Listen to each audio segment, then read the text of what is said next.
anh hỏi ha là đặc hay đó cà phê mấy con ba chừng một nhà mua khách chuột còn chiêm sang pha tầm mấy bò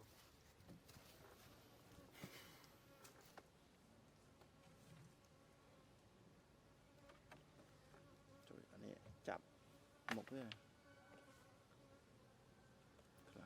thôi được chưa thôi càng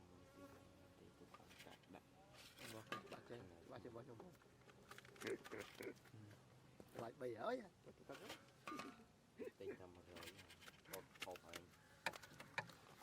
chị phục cùng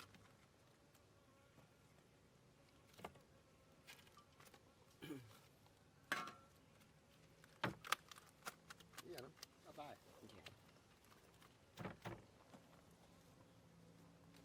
chắc chỉ kìm cái đạn đăng này chùm bà hay chùm lại rồi lại còn tiếp tục sắp đã tôi đồng tiền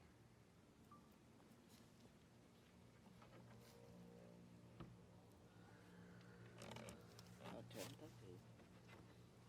anh nó mình thòn